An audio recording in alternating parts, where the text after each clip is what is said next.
let us see.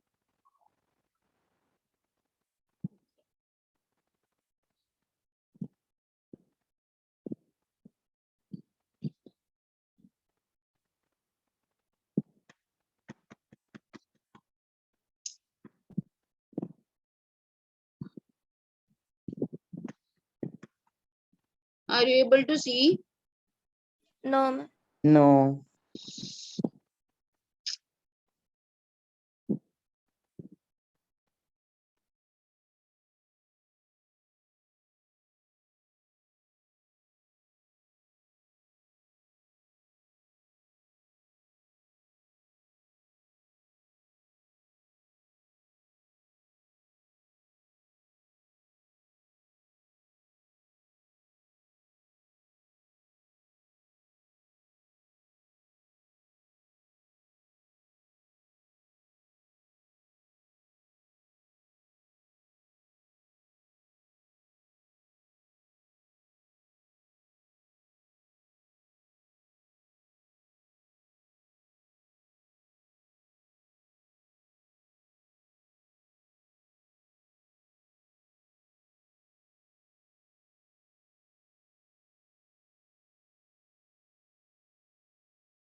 Can you see this page? Yes. Okay, now what is this Human Genome Project? अभी हमारे body में as I've told you कि E. coli के पास 260 gene है ना, 260 gene है और 75 ऑपेरॉन्स है, ये हमने कल देखा था. Now what we are going to learn कि ह्यूमन बॉडी में अभी अपना बॉडी का तो जीन बहुत ही बड़ा है, हाँ, as I've told you that कि it has been from earth till sun and sun to earth back, इतना बड़ा है, तो उसके ऊपर तो बहुत सारे ऑपेरॉन्स होंगे. तो when we are learning about the human beings gene, that is called as a human genome project, that has been abbreviated as HGP. ठीक है, so it is a international collaborative, means everyone is working on the same project. ठीक है, what this project is for understanding all the gene of a human being. ठीक है, all our gene together is known as genome. Please do underline, all our gene together is known as the genome. ठीक है, now genetic makeup of an individual lies in the DNA sequence. अगर दो individual differ कर रहे हैं तो सिर्फ ये 2% का फर्क होता है. हम सबके अंदर 98% ऑफ जीन सेम होते हैं, बिकॉज सेम एंजाइम बन रहा है हर जगह. सिर्फ हम जो हमारा जो एक्सटर्नल फीचर है या हम जो दिख रहे हैं, it is because of this 2 genes. So ये जो 2 जीन का डिफरेंस है, ये अगर हम सभी पॉपुलेशन का कैलकुलेट करेंगे तो उसको हम बोल रहे हैं ह्यूमन जीनोम प्रोजेक्ट. ठीक है, yes. So their DNA sequence should also be different, at least at some places. This assumption led to the quest of finding out complete DNA sequence of a human genome. With the establishment of the genetic engineering technique, it was possible to isolate and clone any छोटा pieces of DNA. ठीक है, you must have learned this technique, PCR technique, है ना, जिससे कि हम DNA का multiple copies बना सकते हैं. ठीक है, so sequencing of 3 billion base pairs of DNA in human genome will allow research to identify human gene, assist and understand the genetic basis of diseases. ठीक है, तो ये क्यों किया जा रहा है? To understand our gene, to know about the different types of diseases, to know about the biochemical and developmental process of a human body. ठीक है, now HPG is closely associated with the rapid development of new areas in biology, which is called as bioinformatics. What is bioinformatics? It is a application of computer technology and information science. Okay, तो जब हम ये सारे data को computer में feed कर रहे हैं, जो अभी हमें जो भी नए नए डेटा मिल रहे हैं, अगर हम उसे कंप्यूटर में फीड कर रहे हैं तो हम बायोलॉजिकल डेटा को टेक्नोलॉजी की मदद से सेव कर रहे हैं, हाँ, तो उसको हम एक और फील्ड आ गया उसके अंदर which is been called as a biotechnology. ठीक है, now what are the importance of this HGP? So to identify approximately these many genes in a human DNA, determining the sequence of 3 billion chemical base pair, it is storing the information in database, it improves the tools for the data analysis, transfers related technologies to other sectors जैसे कि industries वगैरह हो गया, then legal social issues that may arise from the project, there are many issues also which has been arise by this project, वो सारी चीजों को deal करना, ठीक है, then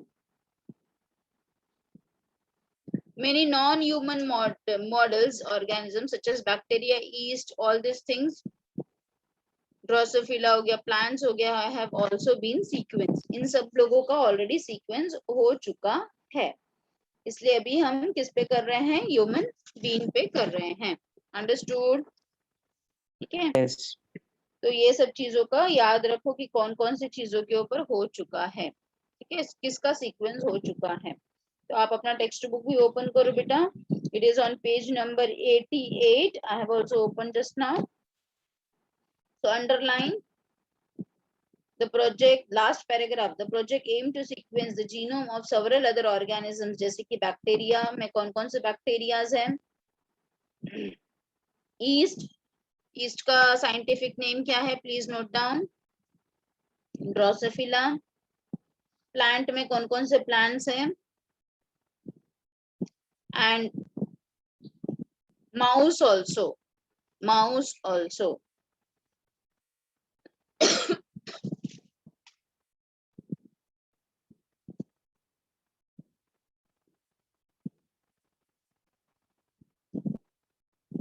okay?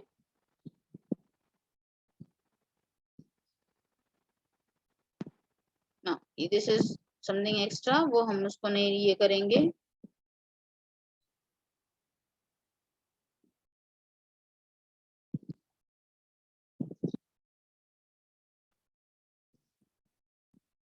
just go through the applications of this HGP. Till then, I will try to open this thing. Just go through the applications of HGP.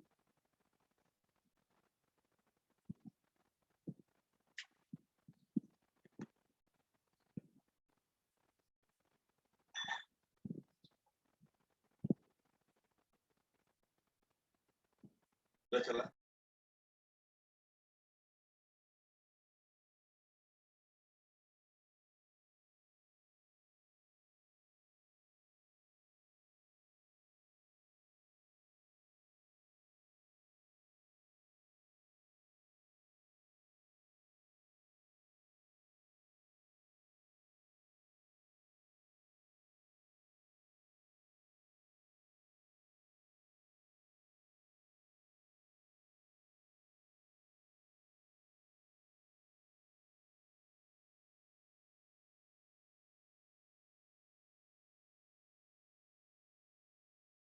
Seen all the points? Yes.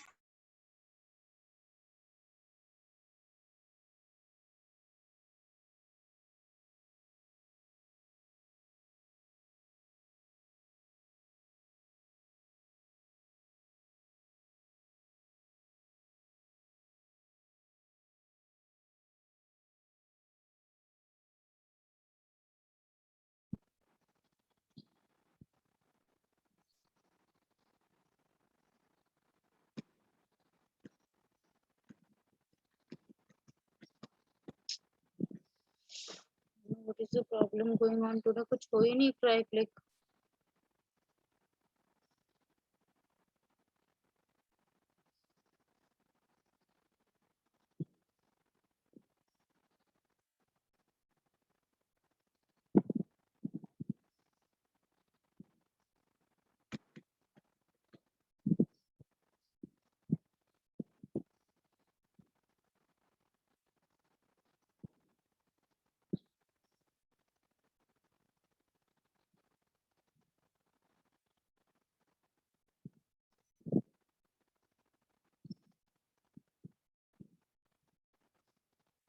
Now, the next topic which you have to learn is the DNA fingerprinting or DNA profiling, या फिर जिसको DNA test भी कहते हैं या DNA typing भी कहते हैं. It has been called by different names. So it was been discovered by the invented by Alice. Okay, Dr. Alice. Then and many Indian been have also started this DNA fingerprinting. Then like Dr. Kashyap and Dr. Laljit Singh. Okay. Now, what has been done over in the DNA fingerprinting? So we all have VNTRs. What is VNTRs? VNTRs का मतलब है variable number of tandem repeats. Now, what is this VNTRs? This is very important and this has been checked in the DNA test. So let us understand that the DNA of human is almost the same for all individuals, but very small amount that differs from person to person that forensic scientists analyze to identify a people. These differences are called as a polymorphism. ठीक है, हम सबके अंदर almost सारे gene same है, सिर्फ थोड़े से जीन का फर्क है, और उस थोड़े से जीन को ही हम क्या कहते हैं? Polymorphism.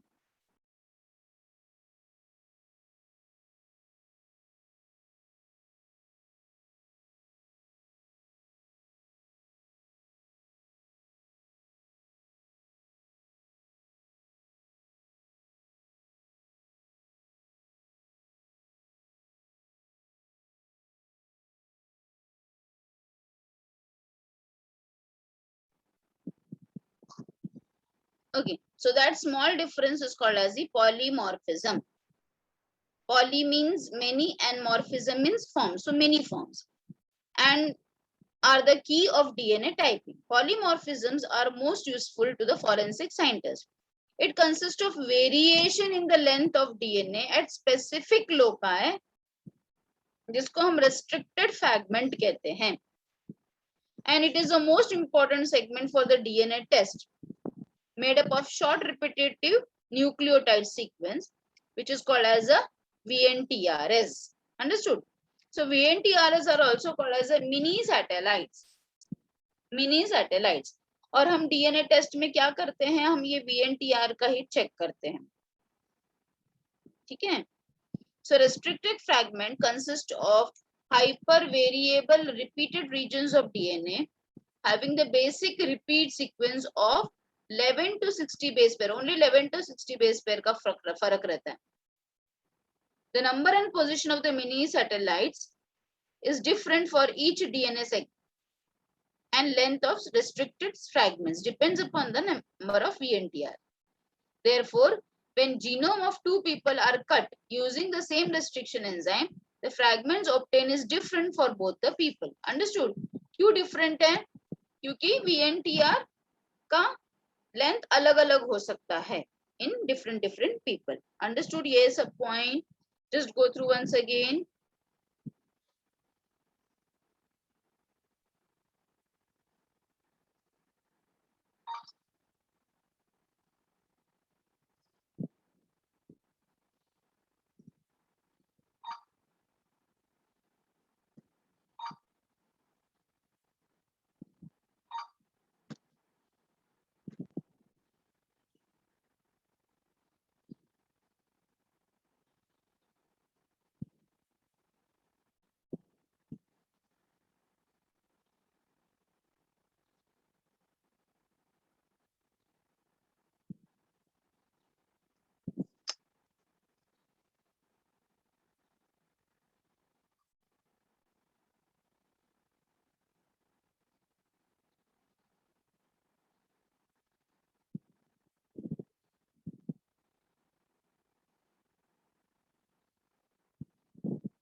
Yes, got it, beta. Yes. Yes.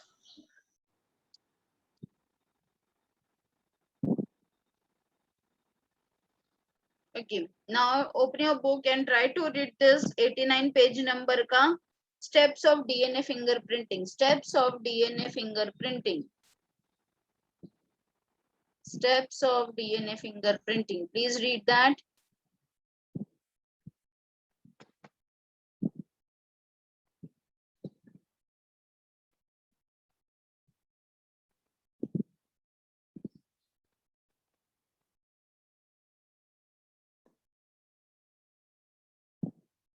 So what are the steps? The very first step is the isolation of DNA.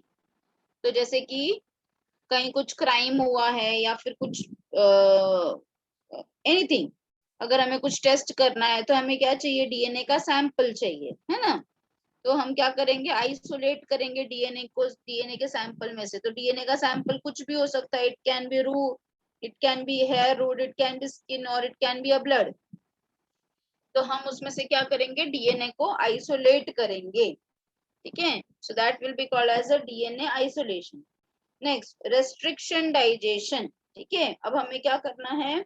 ये जो आइसोलेटेड डीएनए है उसे हम रेस्ट्रिक्शन एंजाइम से ट्रीट करेंगे।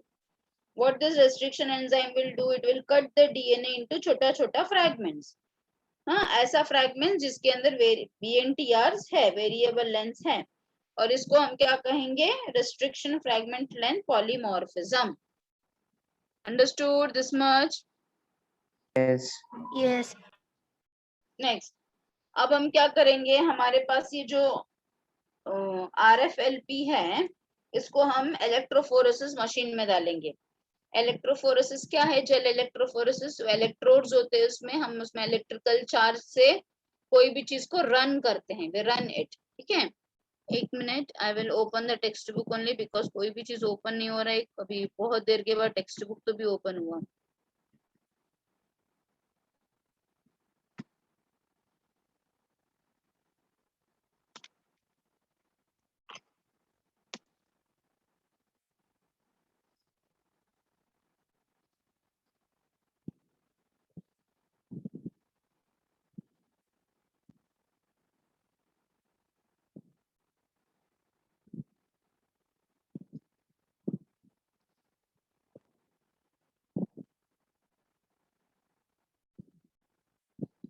Have you all drawn this diagram? ये diagram draw किया है ना लैक्टोज का?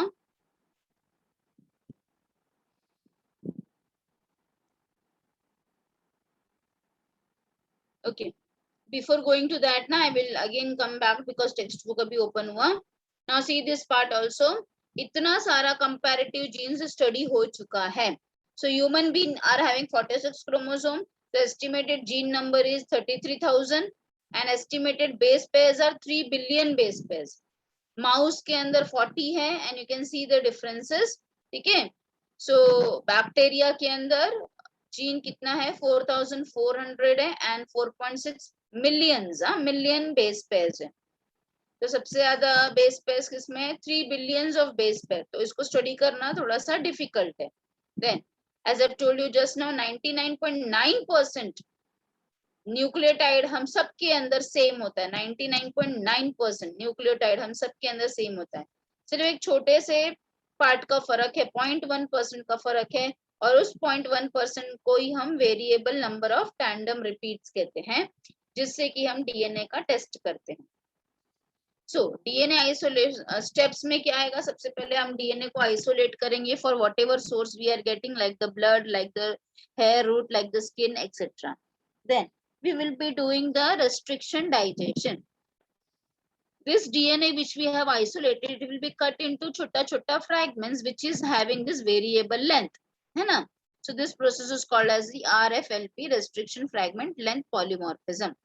I was talking about the gel electrophoresis. Gel electrophoresis में क्या होता है? agarose gel होता है। agarose is algae, उसका एक gel form किया जाता है। और इस डीएनए के fragments, we know that DNA are negatively charged. Why DNA are negatively charged? Because it has a phosphoric acid. So phosphoric acid के वजह से क्या होता है? DNA are negatively charged. So phosphoric because the DNA are negatively charged, they will move toward the positive poles. So this movement depends upon the length of the fragment. ठीक है, जो सबसे छोटा रहेगा वो जल्दी जाएगा, जो सबसे बड़ा रहेगा वो थोड़ा देर में जाएगा. सो ये जो मूवमेंट है फ्रैगमेंट्स का ऑब्वियसली नेगेटिव टू पॉजिटिव के लिए जाएगा, पर उसका लेंथ अलग, मतलब उसका टाइमिंग अलग अलग होगा, जिसकी वजह से बैंड फॉर्मेशन होगा. This result in the formation of a band. ठीक है. सो double stranded DNA splits into the single stranded DNA by alkali treatment. Understood this much part also? Yes. Yes.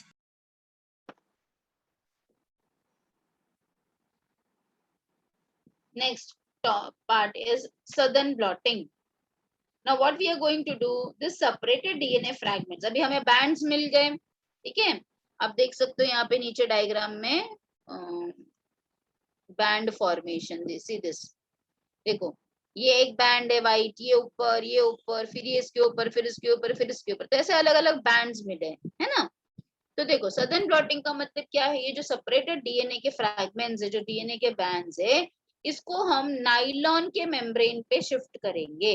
अब ये किसके ऊपर है, अगारोस जेल के ऊपर है. जेल, अब ये जेल तो हम कोर्ट में जाके पेश नहीं कर सकते ना, जेल तो लेते जाते जाते टूट जाएगा वो, है ना. जेल तो बहुत ही सॉफ्ट होता है ना, तो वो जेल पे तो सिर्फ आ जाएगा, रीडिंग आ जाएगा, बट हमें उसको प्रोड्यूस करना है in the as a form, in the form of documents wherever we want to produce it. So हम क्या करेंगे कि ये जो डीएनए का फ्रैगमेंट्स, ये जो जेल पे आया है, जो जेल इलेक्ट्रोफोरेसिस पे है, जेल बहुत ही डेलिकेट होता है, हाँ, उसको थोड़ा भी डिस्टर्ब किया ना तो टूट जाता है.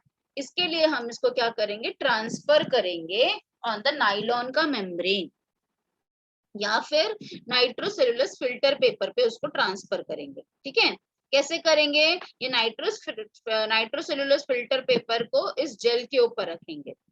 ठीक है, और क्या करेंगे, उसको रात भर रहने देंगे, तो जो भी बैंड्स था ना, जो जेल के ऊपर आया था, वो इसके ऊपर फिल्टर पेपर पे कॉपी हो जाता है. तो इस प्रोसेस को हम सदर्न ब्लॉटिंग कहते हैं. ठीक है ना, समझ में आया कि जो बैंड्स जो जेल पे था वो इस पेपर पे या नाइलॉन मेम्ब्रेन पे आता है, इसी प्रोसेस को हम सदर्न ब्लॉटिंग कहते हैं. अंडरस्टूड? Yes. ठीक है, अब हम क्या करेंगे, डीएनए प्रोब का इस्तेमाल करेंगे. ठीक है, प्रोब क्या है, known sequence of single stranded DNA is prepared. known sequence, it is called as a DNA probe. मतलब क्या, जैसे कि फॉर एग्जांपल हमको पता चला है क्राइम पे कि समझो एक्स एक इंसान है जिसने क्राइम किया है, और अगर हम उसी का डीएनए चेक कर रहे हैं, बाय अभी डोंट नो कि जो डीएनए सैंपल हमें मिला है वो उसी का है या नहीं, अगर हम उसी का चेक कर रहे हैं तो हमें किसी के साथ तो उसका मैचिंग करना होगा ना. तो जो डीएनए के साथ हम जो हमारा सैंपल है, जो डीएनए सेगमेंट के साथ हम उसका मैचिंग करते हैं, उसे हम डीएनए प्रोब कहते हैं. अंडरस्टूड? कोई तो चीज के साथ हम मैच करेंगे तभी तो हम फाइंड आउट करेंगे कि नहीं ये इसके साथ मैच हो रहा है, इसके साथ मैच नहीं हो रहा है. तो जो मैचिंग के लिए हम इस्तेमाल करते हैं डीएनए का part, that is called as a DNA probe. So it is obtained from the organism or it can be prepared by the cDNA preparation method, complementary DNA methods. And ये जो probe है उसको radio active isotope से label किया जाता है, so that वो highlight हो सके. ठीक है, तो अगर ये प्रोब हमारे जो हमने जो डीएनए आइसोलेट किया उसके साथ मैच हो रहा है, इसका मतलब जो हम जिसके ऊपर शक कर रहे थे वो सही है. समझ में आया मेरी बात, मैं क्या बोल रही हूँ बेटा? ठीक है, सो डीएनए प्रोब को रेडियो एक्टिव आइसोटोप से क्यों हाईलाइट किया जाता है, सो दैट वो उठ के दिखे, हाईलाइट हो सके. फिर क्या होगा, प्रोब का और जो हमारा सैंपल है उसका हाइब्रिडाइजेशन किया जाएगा. So probe DNA is added to the nitrocellulose paper containing the host DNA. Host DNA मतलब जो हमारा सैंपल DNA था, जो हमने ब्लड से लिया, रूट हेयर से लिया. So single stranded probe will pair with the complementary base pair of the host. As a result क्या होगा, DNA hybrid will be formed. इसके लिए हम इसको hybridization कहते हैं. कहाँ पे हाइब्रिड बनेगा, ये नाइट्रोसेलुलोज पेपर पे बनेगा. और जो बाकी का डीएनए जो नहीं मैच कर रहा है वो धुल जाएगा, वॉश्ड ऑफ हो जाएगा। अंडरस्टूड मैंने क्या कहा? ठीक है। ये हाइब्रिडाइजेशन कब होगा, मुझे बताओ कब होगा? अगर जिसके साथ हम मैच कर रहे हैं वो उसी का डीएनए है, तो अगर वो उसका डीएनए नहीं है तो ऑब्वियसली सब वॉश्ड ऑफ हो जाएगा। समझ में आया मेरी बात? यस और नो? Yes. अच्छा, अब क्या करेंगे, लास्ट स्टेप क्या करेंगे, हम उसका फोटोग्राफ लेंगे। ठीक है। सो इसका एक्सरे फिल्म लेंगे, हाँ, बाय ऑटो रेडियोग्राफी, एंड उसको डॉक्यूमेंट्स की तरह इस्तेमाल करेंगे। अंडरस्टूड? तो एक बार पूरा देखो please, all of you are having this page, please see. तो क्या किया जाता है, डीएनए फिंगर प्रिंटिंग को बहुत सारे नाम से जाना जाता है। डीएनए फिंगर प्रिंटिंग बोलो, डीएनए प्रोफाइलिंग बोलो, डीएनए टेस्ट बोलो। तो सबसे पहले हम डीएनए को आइसोलेट करेंगे from wherever is the source, या तो क्राइम, जहाँ पे क्राइम हुआ है वहां पे, या फिर डिस्प्यूटेड पेरेंट्स से, है ना। जैसे एक बच्चा है, उसके लिए दो पेरेंट्स क्लेम कर रहे हैं कि नहीं ये मेरा बच्चा है, दूसरा पेरेंट बोलता है नहीं मेरा बच्चा है, तो उसको डीएनए टेस्ट से हम क्लियर कर सकते हैं, है ना। या फिर कोई बोलता है कि नहीं कोई प्रॉपर्टी मैटर है, और कोई तो भी उठ के खड़ा होके बोलता है कि नहीं मैं सो एंड सो का बच्चा हूँ, तो अगेन डीएनए टेस्ट से पता चलता है कि ये उनके फैमिली को बिलोंग करते हैं या नहीं। ठीक है। तो it has been used in various cases. So DNA को आइसोलेट करना, उसको रेस्ट्रिक्शन एंजाइम से कट करना, ऐसे कट करना कि उसमें वेरिएबल लेंथ हो, फिर उसको इलेक्ट्रोफोरेसिस मशीन पे लोड करना, उसको रन करना। रन करने से हमें बैंड्स मिलेंगे। ठीक है, अलग अलग लेंथ, अलग अलग इस पे बैंड्स मिलेंगे। फिर अब क्योंकि ये जेल बहुत ही नाजुक होता है, इसके लिए हम उसको नाइट्रोसेलुलोज पेपर पे शिफ्ट करेंगे, जिसे हम कहेंगे सतन ब्लॉटिंग। फिर इस पेपर के ऊपर ही हम बाकी का सब प्रोसेस करेंगे। हम डीएनए प्रोब लेंगे और जो हमारा होस्ट डीएनए उसके साथ मैच करेंगे। ऑब्वियसली प्रोब के ऊपर हम रेडियो एक्टिव आइसोटोप्स लगाएंगे so that it will be highlighted nicely and properly. ठीक है। फिर प्रोब क्या होगा, हमारा जो होस्ट डीएनए उसके साथ क्या करेगा, हाइब्रिडाइजेशन करेगा, फॉर्मिंग डीएनए डीएनए हाइब्रिड। और जो भी सिंगल स्ट्रैंडेड डीएनए रहेगा जो मैच नहीं कर रहा है, सिंगल स्ट्रैंडेड मतलब जो मैच नहीं कर रहा है, तो जो मैच नहीं कर रहा है वो वॉश्ड ऑफ हो जाएगा। और फिर फाइनली हम उसका फोटोग्राफ लेंगे और उसको कोर्ट में प्रोड्यूस करेंगे। Photograph is in the form of a X-ray film by the autoradiography. Understood? Yes. So now, what is the application very important for the board exam? Can be asked for a 2-mark question in the board exam. Write down the application of DNA profiling.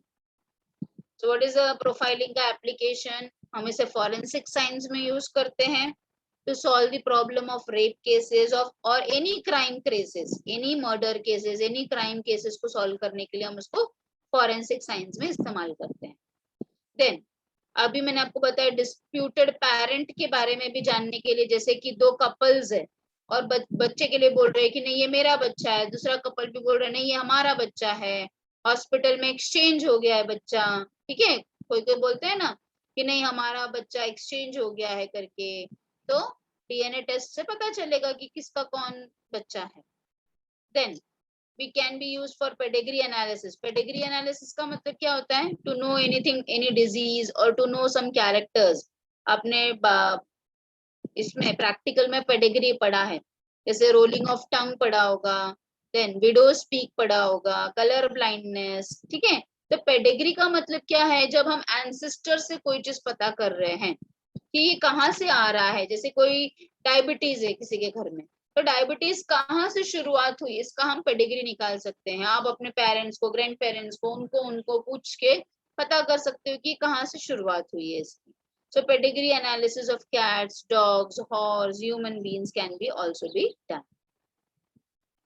Understood?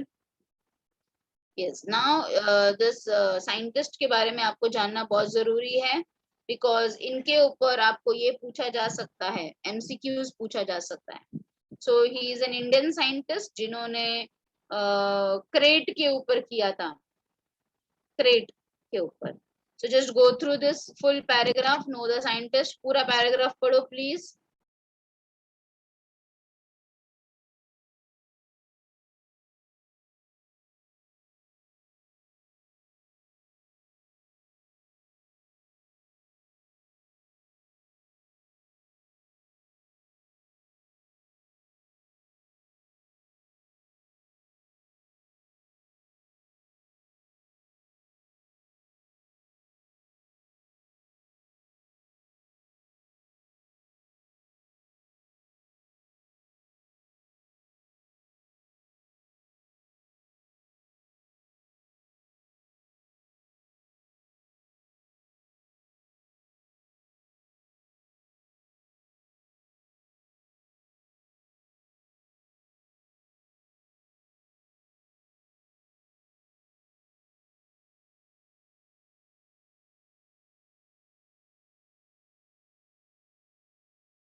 आपका read करके ये पूरा paragraph होगा तो please let me know. हाँ,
done children.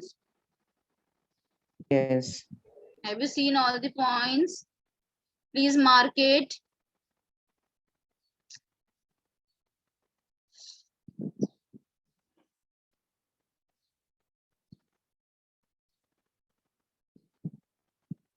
Please mark it the snake he has done in the banded crate one. ठीक है, उसको अंडरलाइन किया आपने, समझा सबको? Yes. Okay, so now what is this? You have to draw the Watson and Crick model. So this lesson has been completed. Try to solve all the questions, answers. ठीक है?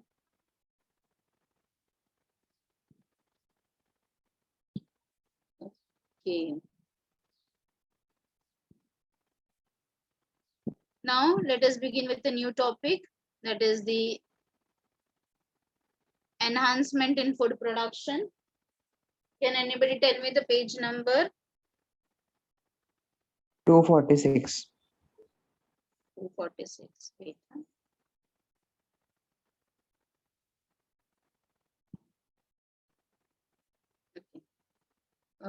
अभी देखो इतने देर के बाद ये पीपीटी ऑन हुआ है, तो just let me show you this PPT also once again. Can you see this PPT? Molecular basis of inheritance का दिख रहा है पीपीटी बेटा? Yes. स्लाइड शो नहीं हो रहा.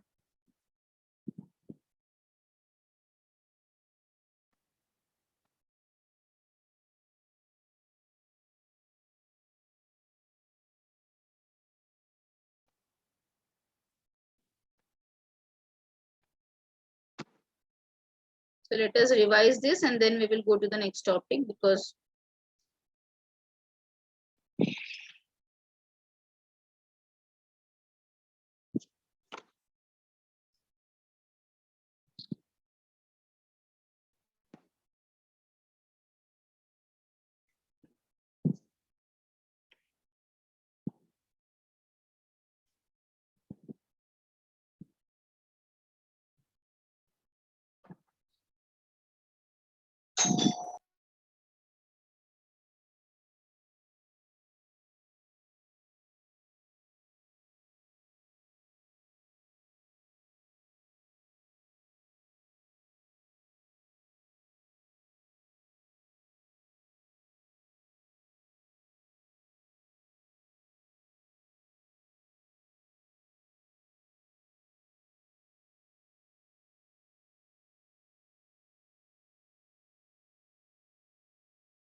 just do the revision बेटा. एक बार देख लो पूरा स्लाइड, फुल स्लाइड एक बार देख लो.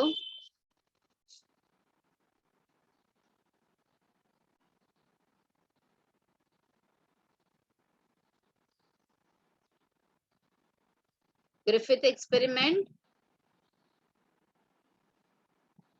then Avery McCarty experiment, Hershey and Chase experiment, then packaging of DNA in prokaryotic cell.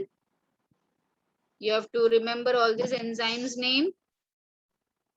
Then packaging in eukaryotic cell with the which is called as a nucleosome. Okay. Then it has 8 histone protein. It is looking like beads on string. So there are 2 types of chromatin, euchromatin and heterochromatin. Heterocatalytic and autocatalytic. Hetero means when DNA directs for other things like RNA synthesis, protein synthesis, then it is called as heterocatalytic. Auto means when it is directing for its own DNA synthesis. Then semi-conservative model of DNA. So there is 2 strands bond form, leading and lagging strand. Lagging में Okazaki fragments के बारे में we have seen, and then all those fragments will join together. So the newly formed one will be having one old strand and one new strand. So therefore it is called a semi-conservative. Then it was been proved with the help of the E. coli, means the nitrogen thing, nitrogen N14 and 15 से prove किया गया था ये चीज. Then protein synthesis में transcription translation, this is a central dogma. DNA to mRNA is transcription and mRNA to polypeptide is a translation. In case of the viruses, they are having reverse transcriptase. So promoter, structural gene, terminator. Initiation जहाँ पे होगा, फिर elongation, फिर termination, mRNA बन गया. In case of eukaryotes, mRNA 3 polymerase से बनता है, 1, 2 and 3. इसकी वजह से उसके अंदर बहुत सारे क्या होते हैं, impurities भी होते हैं, तो उसको निकाला जाता है by processing of hnRNA. तो क्या किया जाता है, स्प्लाइसिंग किया जाता है, कैपिंग एंड टेलिंग किया जाता है. फिर हमने जेनेटिक कोड पढ़ा कि वो हमेशा ट्रिपलेट्स में होता है. and each triplets is coding for a specific amino acid. Hello ma'am. Yes, beta. Ma'am ये जो अभी जेनेटिक कोड का था ना लाइब्रेरी, ये पूरा हमको पढ़ना है क्या? कौन सा कोडॉन किसके लिए कोड करते हैं, कौन से अमीनो एसिड के लिए? नहीं नहीं नहीं नो, ये इतना सब याद करना बेटा डिफिकल्ट है। नो, यस ये सिर्फ आपको बताया जा रहा है कि इससे ये कोड होता है, ये आपको लर्न करना जरूरत नहीं है। ओके, फिर then characteristic of a genetic code triplets में होता है, उसको एक पोलैरिटी होता है रीड करने का। It is always been read from 5' to 3'। अगर हमने उल्टा रीड किया तो पूरा उसका अमाइनो एसिड ही चेंज हो जाएगा। कभी भी ओवरलैपिंग नहीं होता है, कॉमालेस होता है, डीजेनेरेसी होती है उसमें, यूनिवर्सल है सबके लिए, फिर वो बैक्टीरिया हो या ह्यूमन बीइंग हो, and it is non ambiguous. उसमें इनिशिएशन कोडॉन होता है, टर्मिनेटर कोडॉन होता है, और कोडॉन को रीड करने के लिए एंटी कोडॉन टीआरएनए पे होता है। म्यूटेशंस इसमें हो सकते हैं which may lead to some diseases or some different characters. So mutation can be because of insertion, or it can be because of substitution, it can be because of deletion, or it can be because of duplication.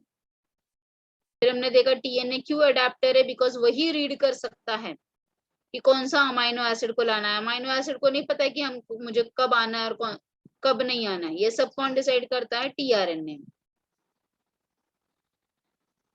सो उसमें भी बहुत सारा process होता है। पहले tRNA के ऊपर amino acid जुड़ता है with the help of ATP, और फिर एक एक टीआरएनए आता रहता है इन द ए साइट, फिर वो शिफ्ट होगा पी साइट में, और फिर ई साइट से एग्जिट करेगा।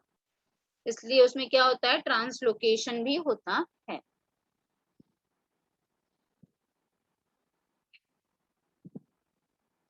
फिर हमने देखा रेगुलेशन कैसे होता है जीन का, with the help of operons. What is operon? Cluster of gene with related function are called as operon.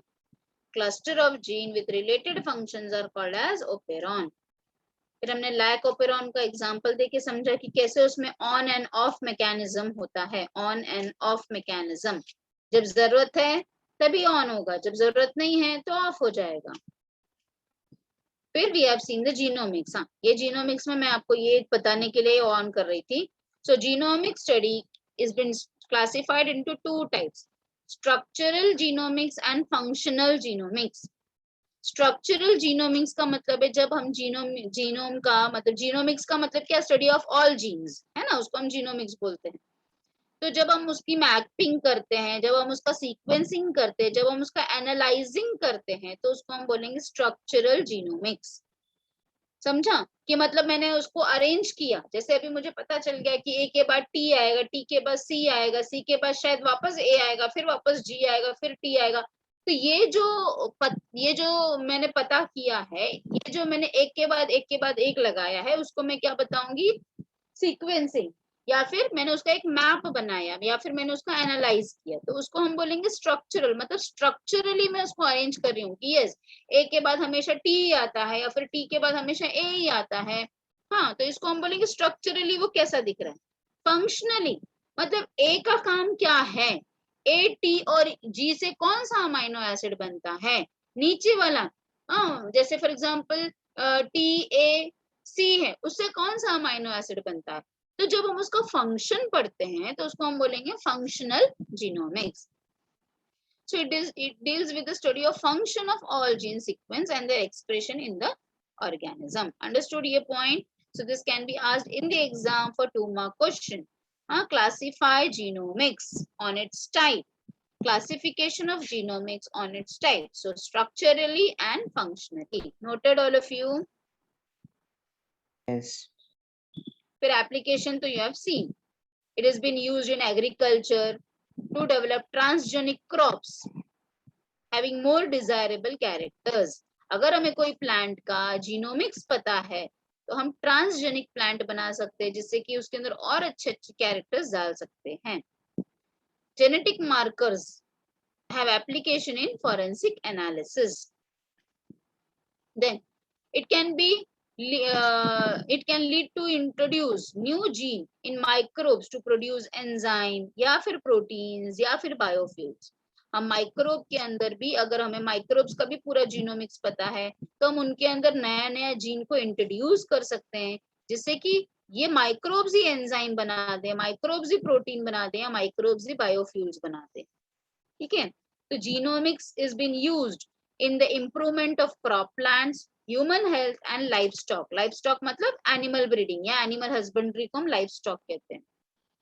ठीक है, तो एनिमल हस्बेंड्री में उसका इस्तेमाल होता है, क्रॉप प्लांट में इस्तेमाल होता है, या ह्यूमन हेल्थ में भी इस्तेमाल होता है। ठीक है, it can be used in different sectors like medicine, biotechnology, social science etcetera, या फिर to treat many of the genetic disorders through gene therapy.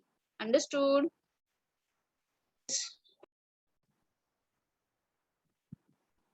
Yes. So Human Genome Project we have seen. It was initiated in 1990 and it has been coordinated by the US Department. And it's a multinational research project, multinational. So aims of projects, you can take a screenshot also. Mapping the entire human genome. Storing the information. To develop tools and technique. Transferring this technology to the private sectors, जिससे कि वो लोग उसे money बना सके. Taking care of legal, ethical and social issues may arise from this project. Have you taken screenshot?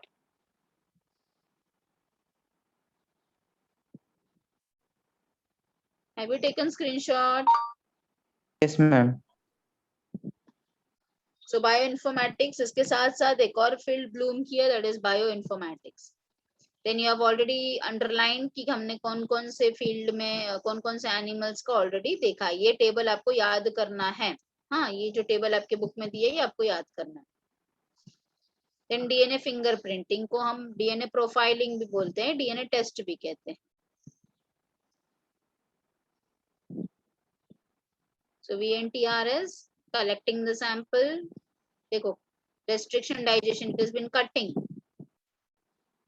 देखो ऐसा gel electrophoresis होता है. देखो आप बैंड्स देख सकते हो, इसमें छोटे छोटे बैंड्स आते हैं.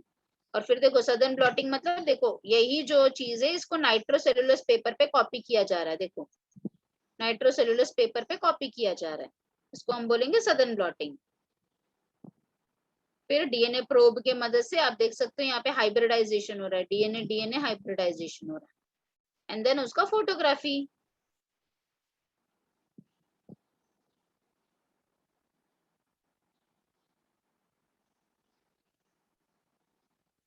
So DNA का एप्लीकेशन तो I have already told you. Understood? ठीक है.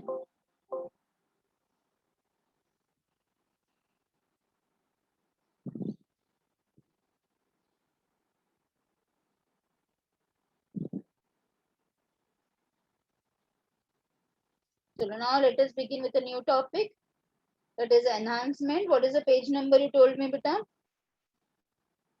246. 246.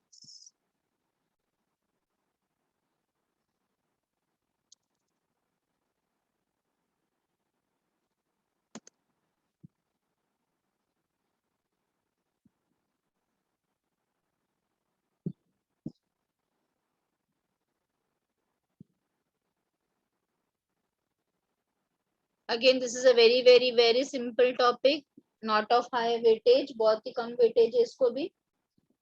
Enhancement in food production. तो हम फूड के अंदर कैसे एनहांसमेंट कर सकते हैं, कैसे अच्छा आजकल और सबको अच्छा टेस्टी चीजें खाने को पसंद आता है ना. टेस्टी भी चाहिए और हेल्थ भी चाहिए, है ना. आजकल के लोगों का सोच क्या है कि टेस्ट के साथ साथ हेल्थ भी चाहिए. तो आप कोई भी एड वगैरह देखोगे तो टेस्ट तो दिखाते हैं, साथ में उसमें हेल्थ भी डाल देते कि it has so much of vitamin, so much of minerals, this and that. So this has been now a very blooming field today. So how and why we should do enhancement, okay, in the food. production. That is what is the topic. तो सबसे पहला बात कि improvement in the food production is very important. तो उसके लिए food production के लिए both quality and quantity wise, quality भी अच्छा होना चाहिए और क्वांटिटी भी अच्छा होना चाहिए. सो उसके अंदर दो ब्रीडिंग्स आपने पढ़े हैं for increasing the food production. हमें फूड दो ही सोर्सेस से मिलते हैं, या तो प्लांट सोर्सेस से या तो एनिमल सोर्सेस से. तो प्लांट ब्रीडिंग करना एंड एनिमल ब्रीडिंग करना, ठीक है. So plant breeding means breeding the different types of plants which can be insect resistance. अभी प्लांट ब्रीडिंग में क्या क्या क्वालिटीज होना चाहिए कि प्लांट कैसा होना चाहिए, इंसेक्ट रेजिस्टेंट होना चाहिए, उसका यील्ड काफी ज्यादा होना चाहिए, है ना, वो पैथोजन फ्री होना चाहिए, पेस्ट फ्री होना चाहिए. ये सारी क्वालिटीज होने चाहिए एक प्रॉपर प्लांट ब्रीडिंग में. और उसी तरह से हमने एनिमल ब्रीडिंग भी करते हैं. एनिमल ब्रीडिंग में भी आपको अलग अलग टेक्निक्स पढ़ने के लिए रहेगा कि कैसे एनिमल्स को ब्रीड किया जाता है, कि एनिमल्स भी कैसे होने चाहिए, हेल्दी होने चाहिए, ठीक है, क्योंकि हम उसका प्रोडक्ट यूज कर रहे हैं, मीट यूज कर रहे हैं, चिकन यूज कर रहे हैं, तो वो हेल्दी होना चाहिए. It should be paste free, it should be pathogen free. So all these points are very important in the enhancement of the food. Okay. So plant breeding. First, let us see about the plant breeding. Again, my PPT is not getting on beta, so I am teaching with this. But next time when the PPT problem is solved, I will surely again revise all the part. Okay. So let us understand this part. So plant breeding is an applied branch of botany. Okay. Plant word आया means it is related to the botany. Okay. So it's an applied branch of the botany where we are using improving the hereditary of the plant. So please underline, it is applied branch of botany and we are doing changing and improving the hereditary of the plant.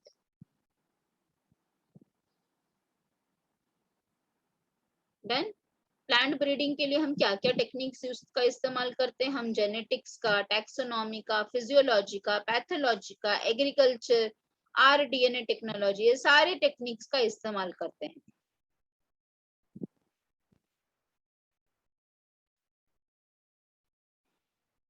अच्छा, next 2 mark question for the board exam. What is the aim of plant breeding? क्या है M plant breeding का?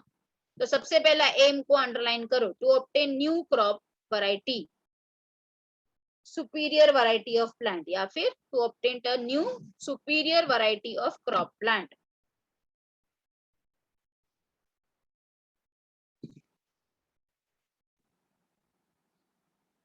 Then और क्या है, उसका yield increase होना चाहिए, क्वालिटी इंक्रीज होना चाहिए, इट शुड बी रेजिस्टेंस, उसका लाइफ स्पैन अच्छा होना चाहिए. ये सारे चीजें एम है of the plant breeding. Understood? So having a good yield, having a good quality, it should be resistance to pest, it should have a good lifespan. All these things are the aims of the plant breeding. Underlined all of you? Yes. Next, whatever is I was telling you, again the same thing, please underline down also. So plant breeding is done. क्यों किया जाता है? Underline, to increase crop yield, है ना. जहां पे 10 quintal होता था वहां पे 100 कुंटल होना चाहिए, है ना. So to increase the crop yield, improve the quality, अच्छा क्वालिटी का, सबको अच्छे क्वालिटी का एप्पल खाना पसंद है ना. गंदा क्वालिटी का किसी को भी नहीं पसंद है, तो गुड क्वालिटी का सब कुछ होना चाहिए. Improving the quality, increasing tolerance to environmental stress. समझो कभी बाढ़ आ गया, समझो कभी बारिश नहीं आया, समझो कभी बहुत ज्यादा धूप है, तो इन सारे एनवायरमेंटल स्ट्रेस में भी उसकी प्रोडक्टिविटी में कुछ इफेक्ट नहीं आना चाहिए. इसका भी प्लांट ब्रीडिंग ध्यान देता है. ठीक है. Make the plant resistance to pathogens. Pathogens मतलब डिजीज कॉजिंग ऑर्गेनिज्म. तो प्लांट को भी तो डिजीज लगते हैं ना, तो उसके लिए उसको रेजिस्टेंस करना. हाँ. Increasing the tolerance to insect pest. देखो प्लांट को दो चीज का खतरा है, एक तो पेस्ट का, पेस्ट मतलब कीड़े, इंसेक्ट का, ठीक है, वो इंसेक्ट भी आके पत्तों को खा जाते हैं, उसको डिस्ट्रॉय कर देते हैं. या तो पैथोजेंस का, फिर वो माइक्रो ऑर्गेनिज्म हो सकता है, वायरस हो सकता है, बैक्टीरिया हो सकता है ना। तो प्लांट को भी इन दोनों चीजों का बहुत ज्यादा खतरा होता है, जिससे कि पूरा का पूरा फील्ड डिस्ट्रॉय हो जाता है। सो पैथोजन से रेजिस्टेंस है ना, tolerance to the insect pest, ये सब चीजें क्या है, एम है, या फिर it is been done in the plant breeding. So underlined all of you, to increase the crop yield, to improve the quality, to increase the tolerance to environmental stress। environmental stress में सब आता है, drought आता है, more raining मतलब heavy rainfall आता है, बहुत सारी चीजें आती हैं। then resistance to the pathogens and tolerance to the insect pest। you must have learned from your lower classes about the green revolution, है ना। What is green revolution? Who will tell me? Green revolution किस लिए था, किस लिए किया गया है? गरीबी को दूर करने के लिए, या फिर भूख को दूर करने के लिए, है ना, हंगर को दूर करने के लिए। तो हंगर कैसे दूर होगा? By increasing the food production, ठीक है। So green revolution AIIMS in increasing the food production, thereby decreasing the hunger, ठीक है। तो कैसे हो सकता है ये ग्रीन रेवोल्यूशन का सब चीजें पूरा?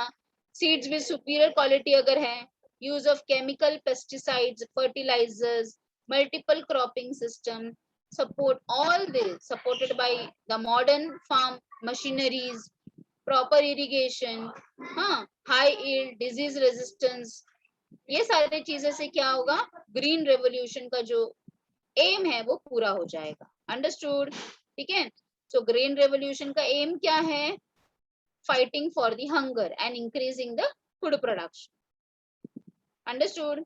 तो कैसे होगा ये सारी चीजें? अगर अच्छी क्वालिटी का सीड है तो अच्छे क्रॉप आएंगे, पेस्टिसाइड्स यूज करेंगे पेस्ट को मारने के लिए, फर्टिलाइजर यूज करेंगे सो दैट प्लांट्स को सारा न्यूट्रिएंट्स मिल सके, मल्टीपल क्रॉपिंग करेंगे, देन अच्छे modern techniques of machineries use करेंगे, देन इरिगेशन, ठीक है, then disease resistance, varieties of all this things. Understood? एक बार रीड करो बच्चे लोग।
फ्यू देखा आपने सबने?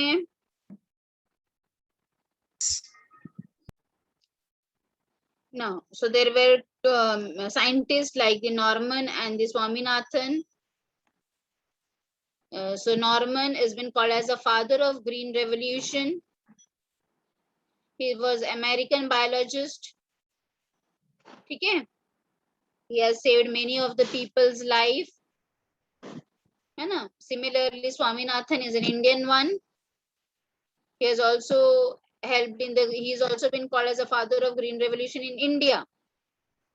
ठीक है? He has also increased the high yielding varieties of wheat in India. So ये सब चीजों आप याद रखो। Understood? चलो, now next topic which we are going to learn is about the hybridization and its technique.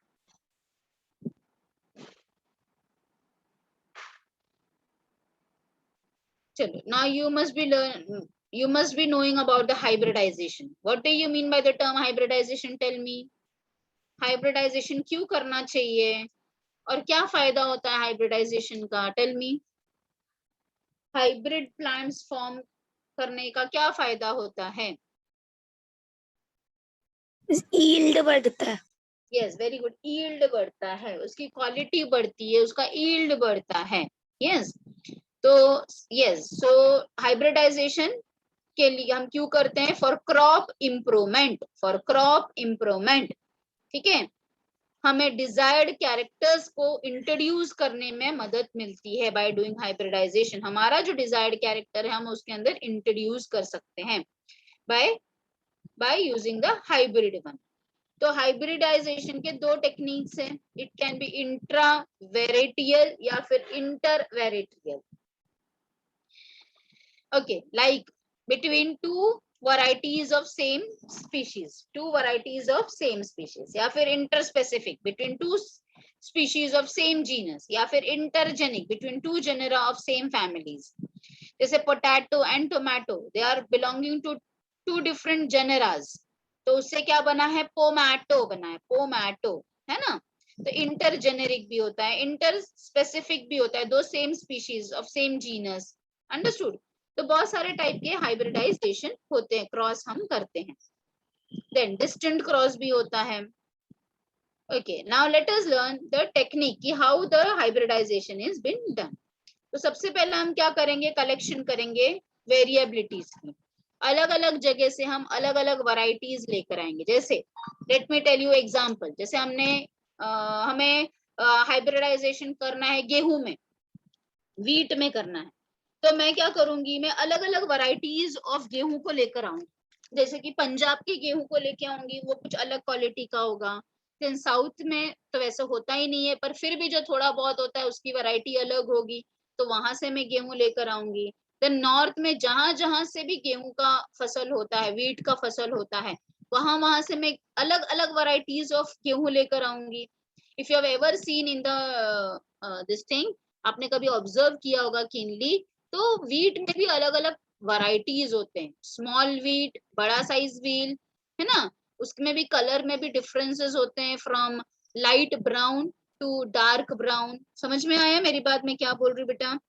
तो सबसे पहले हमें क्या करना है? कलेक्शन करना है, जो भी वैरायटीज है उसे अलग अलग वेरिएबिलिटीज को कलेक्ट करना है।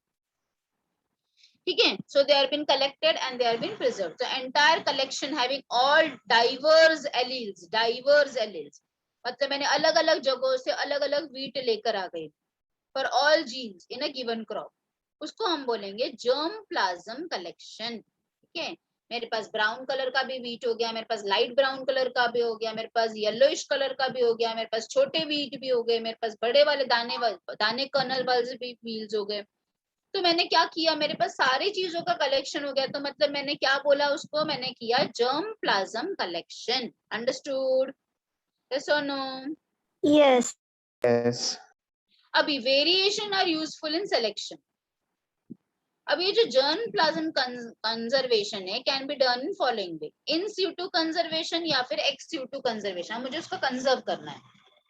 अच्छा, इन सीटू मतलब वो जगह पे ही, जैसे it can be done with the help of forest and natural reserves. XU2 मतलब it can be done in the botanical gardens और सीड बैंक्स में भी मैं उसको रख सकती हूँ। इन CO2 कहीं पे भी वर्ड आएगा तो आपको हमेशा याद रखना in the natural habitat.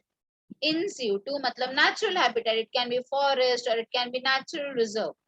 XU2 का मतलब है जब हम उसको उसके नेचुरल रिजर्व से बाहर कहीं अलग जगह में कर रहे हैं, तो it can be gardens, botanical gardens, और it can be a seed bank. ठीक है, तो मैंने अलग अलग जगह से अलग अलग जर्म प्लाज्म लाया, मैंने उसको कंजर्व भी किया, या तो XU2 या तो इन CO2। अब मैं क्या करूंगी? उसका इवेल्युएशन करूंगी एंड सिलेक्शन ऑफ पेरेंट करूंगी। अब मेरे पास समझो for example 10 varieties of wheat colonel's हैं, 10 वैरायटीज है। अब मैं 10 वैरायटीज में से सेलेक्ट करूंगी पेरेंट। जैसे फॉर एग्जांपल मैंने नंबर 5 एंड नंबर 9 को सेलेक्ट किया। जो 5 नंबर वाला वीट कैनल था और जो 9 नंबर वाला वीट कैनल था उसको मैंने सेलेक्ट किया। तो मैंने किस बेसिस पे सेलेक्ट किया है? ऐसे ही रैंडमली सेलेक्ट कर लिया क्या? रैंडमली सेलेक्ट करूंगी क्या मैं? नहीं, पहले मैं हर एक सीड का इवेल्युएशन करूंगी कि इसके अंदर क्या खास बात है, इसके अंदर क्या अच्छाई है। मैंने 1 to 10 जितने भी सीड लिया था सबको इवेल्युएशन किया। अंडरस्टूड? सबका क्या किया मैंने, इवैल्यूएशन किया, सबको स्टडी किया कि इसके अंदर क्या खास बात है, उसके अंदर कौन सी सुपर क्वालिटी है, कौन सी अच्छी अच्छी क्वालिटीज है, और फिर जाकर मैंने उसमें से सिलेक्शन किया। अंडरस्टूड? यस और नो? Yes Yes. ठीक है। तो पहले जैसे मैंने आपको वीट का बताया, मेरे पास 10 वीट के सीड्स है, 10 सीड्स हैं। अब ये 10 में से मैं हर एक सीड का पहले क्या करूंगी, इवैल्यूएशन करूंगी कि ये सीड, फर्स्ट नंबर वाले सीड में क्या अच्छाई है, क्या बुराई है, सेकंड वाले में क्या अच्छाई है, क्या बुराई है। अब सब में से मैंने इवैल्यूएशन करने के बाद जो सबसे अच्छा होगा, जो सबसे अच्छा होगा, अब सबसे अच्छा किस डायरेक्शन में होना चाहिए, हाई यील्डिंग होना चाहिए, हाँ, इंसेक्ट रेजिस्टेंस होना चाहिए, देन क्या होना चाहिए, पेस्ट रेजिस्टेंस होना चाहिए, पैथोजन रेजिस्टेंस होना चाहिए। तो ये सारे अगर पैरामीटर्स में मेरे बैठ रहा है तो उन दो सीड्स को मैं पेरेंट सीड मानूंगी। So it is a very important and essential step. ठीक है। तो जो जर्म प्लाज्म मैंने लिया, जो मैंने सीड्स लिया, मैं उसको पहले स्क्रीनिंग करूंगी, मैं उसका इवैल्यूएशन करूंगी, मैं उसके कैरेक्टर्स को आइडेंटिफाई करूंगी कि वो हेल्दी है या नहीं है, और फिर मैं क्या करूंगी, पेरेंट्स को सेलेक्ट करूंगी।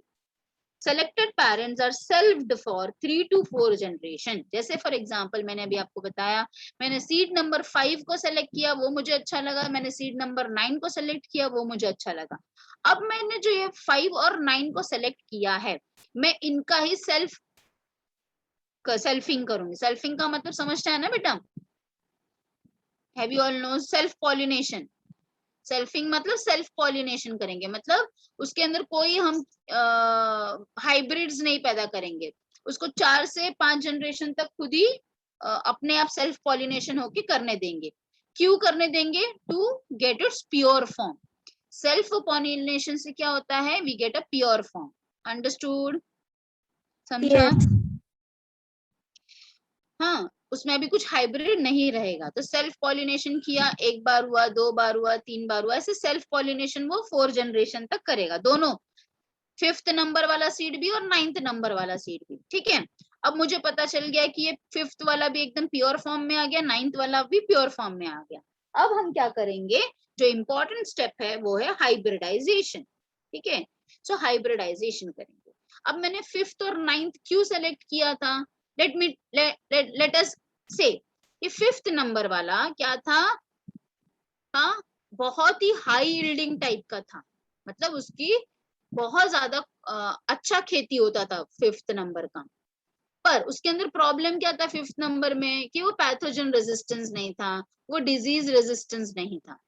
पर जो मैंने 9th नंबर वाला सेलेक्ट किया, वो इतना ज्यादा क्रॉप यील्डिंग नहीं था, पर उसके अंदर स्पेशल पॉइंट क्या था कि डिजीज रेजिस्टेंस था, वो पेस्ट रेजिस्टेंस था वो। तो इसके लिए अब मैं ये दोनों कैरेक्टर्स को मिक्स करूंगी। 5 नंबर वाले में क्या कैरेक्टर है, हाई यील्डिंग, 9th नंबर वाले में क्या कैरेक्टर है, डिजीज रेजिस्टेंस। तो अब इन दोनों को जब मैं कैरेक्टर को मिक्स करूंगी, तो इनसे जो जनरेशन आएगा उसके पास दोनों भी क्वालिटीज होंगी। समझ में आया? Yes. तो बस फिर हाइब्रिडाइजेशन का वही तो एम है। तो डिजायर्ड फीचर को मैंने सेलेक्ट किया, हाँ, एक को फीमेल पेरेंट बनाया, एक को मेल पेरेंट बनाया। ठीक है। और जो भी कैरेक्टर्स है उसका क्या किया हमने, क्रॉस पॉलिनेशन किया। क्या किया? क्रॉस पॉलिनेशन किया। तो क्रॉस पॉलिनेशन आपको पता है टेक्निक, इमैस्कुलेशन कैसे किया जाता है ना।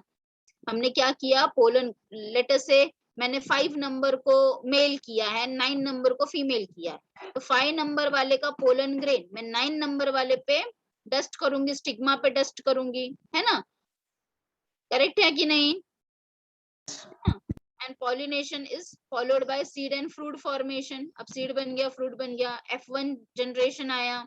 F1 जनरेशन के अंदर क्या होगा, कॉम्बिनेशन ऑफ कैरेक्टर्स होंगे। क्या होंगे? कॉम्बिनेशन ऑफ कैरेक्टर्स होंगे।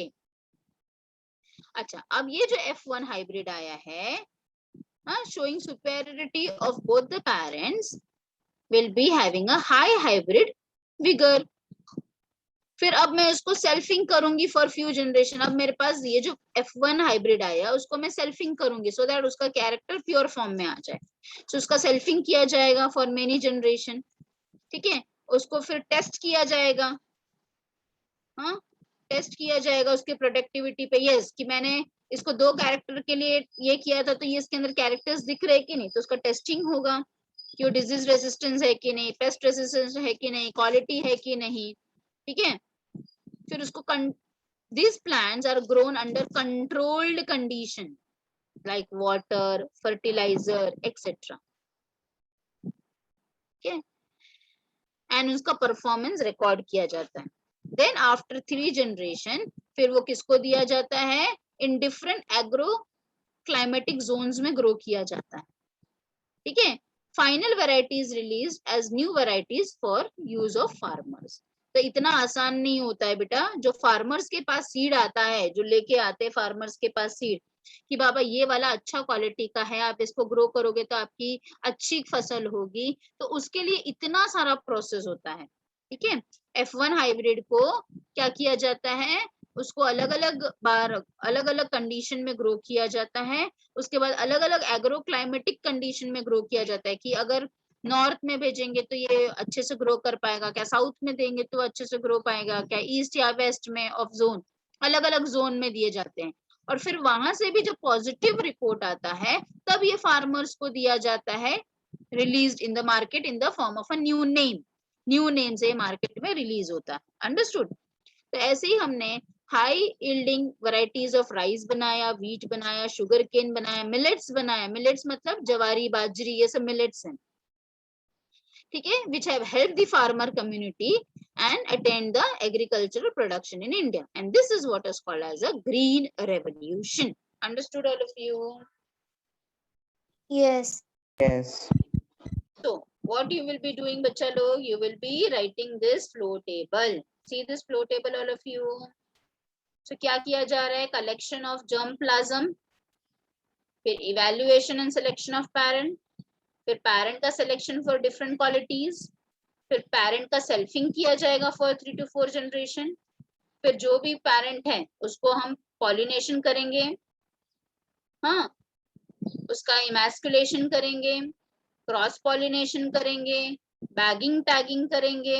आई hope you know all this terms, bagging tagging and emasculated flower, इसका मतलब पता है ना सबको कि नहीं मालूम है? Yes. ओके, फिर उसका हाइब्रिड फॉर्म करेंगे, फिर हाइब्रिड को टेस्ट किया जाएगा, हाँ, उसकी प्रोडक्टिविटी को देखी जाएगी और फिर उसको रिलीज किया जाएगा in the market with a new name. And ये सब क्यों किया जा रहा है, in the benefit of farmer, in the benefit of human being, ठीक है, to fight for the hunger, understood।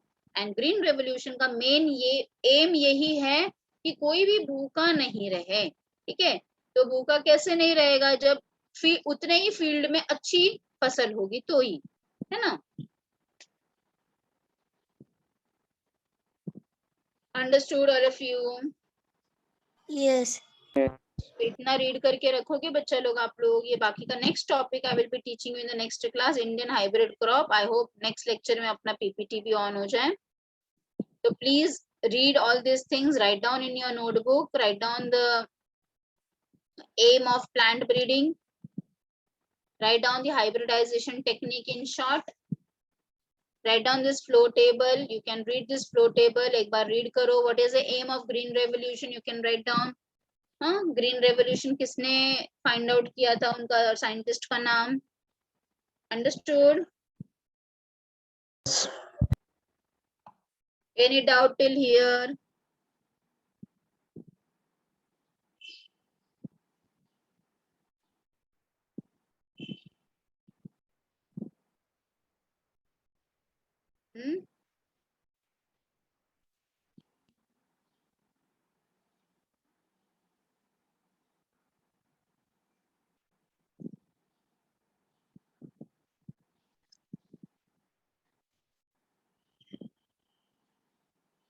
Done, children? So shall we stop now? Yes. Yes. Bye beta, please read this topic and then we will see the next